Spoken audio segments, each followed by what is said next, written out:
صدیوں سے چلا آ رہا اسرائیل فلسطین تنازع 7 اکتوبر 2023 کو اس وقت شدت اختیار کر گیا جب حماس نے اسرائیل کے گڑھ میں داخل ہو کر دنیا کو یہ دکھایا کہ طاقتور ہونا اور محتاط ہونے میں کتنا فرق ہے۔ جب حماس نے اسرائیل پر حملہ کیا اور اس کے فوجیوں اور شہریوں کو یرغمال بنایا تو دنیا میں سب سے مضبوط کہے جانے والے موساد کے ناکامی کے بھی چرچے ہونے لگے۔ لیکن بات یہیں پر ختم نہیں ہوئی اور زخمی شیر کی طرح اسرائیل خوفناک بدلہ لینے کے لیے اٹھ کھڑا ہوا اور اسرائیل نے غزہ میں تباہی کی ایک اور داستان لکھی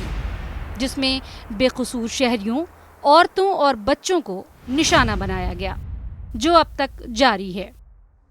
اسرائیل کے ان حملوں کے بعد تو جیسے بدلہ لینے کا دور شروع ہو گیا۔ ایک طرف جہاں مغربی دنیا حماس کو دہشت گرد کہہ کر نشانہ بنانے لگی اور اسرائیلی وزیر اعظم بنجمن نتن یاہو نے اسرائیل پر ہوئے حملوں کو 9/11 کے حملوں کے جیسا بتایا، وہیں مسلم ملکوں نے اتحاد کا مظاہرہ کرتے ہوئے اسرائیل کو وارننگ دینی شروع کر دی کہ اگر اس نے غزہ میں بربریت اور قتل عام کا کھیل نہیں روکا تو انجام بہت برا ہوگا۔ اس کے بعد یہ جنگ مشرق وسطیٰ اور مغربی ملکوں کے درمیان کی جنگ میں تبدیل ہوتی ہوئی نظر آئی۔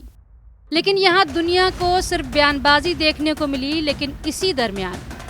لبنان کی حزب اللہ ملیشیا نے حماس کا ساتھ دیتے ہوئے اسرائیل پر میزائل حملہ کیا اور اس جنگ میں کچھ اور شدت آ گئی۔ اسرائیل کے لیے جنگ اب وقار کی جنگ ہو گئی، لیکن یہ جنگ اتنی آسان نہیں تھی، کیونکہ اگر اسرائیل کو مغربی ملکوں کا سپورٹ مل رہا تھا تو ادھر حماس کا ساتھ دینے کے لیے اور فلسطینیوں کو بچانے کے لیے مسلم ملکوں نے بھی حصہ لینا شروع کر دیا۔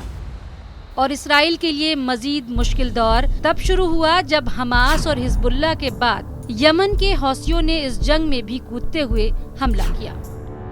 اور بحر احمر میں جہازوں پر حملہ کر کے یہ اعلان کر دیا کہ یہ حملے تب تک جاری رہیں گے جب تک اسرائیل غزہ پر اپنی بربریت ختم نہیں کرتا اور حملے نہیں روکتا۔ اب اسرائیل کو عرب ملکوں کی تنقید، لبنان، یمن اور حماس کے حملوں کا سامنا کرنا پڑ رہا تھا۔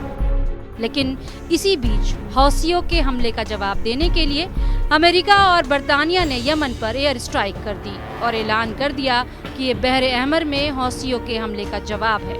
جس پر حوثیوں نے امریکہ اور برطانیہ کو سیدھی وارننگ دے دی کہ اب تمہاری خیر نہیں۔ ان سارے حالات کے درمیان ایران میں ایک دھماکہ ہوا جس میں متعدد افراد کی جانیں گئیں اور اس حملے کی ذمہ داری حالانکہ ISIS نے لی، لیکن ایران نے اس کا ذمہ دار اسرائیل کو ٹھہرایا اور کہا کہ اس کا جواب ضرور دیا جائے گا۔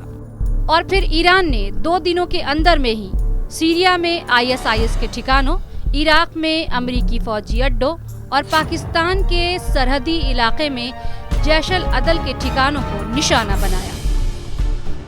جس کے بعد پاکستان اور ایران کا تنازع شروع ہو گیا۔ پاکستان کی غیرت کو جوش آیا اور اس نے ایران پر جوابی حملہ کیا اور اس سارے تنازع کو بھی اسرائیل حماس جنگ کی ایک کڑی کے طور پر ماہرین نے دیکھا۔ معاملہ یہیں پر نہیں رکا، ایک بار پھر اردن میں امریکی ایئر بیس پر حملہ ہوا اور 3 امریکی فوجی مارے گئے جبکہ تقریباً 50 کے زخمی ہونے کی اطلاع موصول ہوئی اور اس حملے کا شبہ ایران حامی ملیشیا پر ہے کہ یہ حملہ اسی نے کیا ہے۔ اور اب دیکھنا ہے کہ اسرائیل حماس کی جنگ سے پیدا ہوئی یہ صورتحال کون سی کروٹ لے گی۔ لیکن ان حالات میں جس طرح سے مسلم ملکوں نے ایک ساتھ آ کر دنیا کو یہ دکھایا کہ اگر ہم میں اتفاق ہو گیا تو امریکہ یا اس کے اتحادیوں کو یہ حالات کتنے بھاری پڑنے والے ہیں،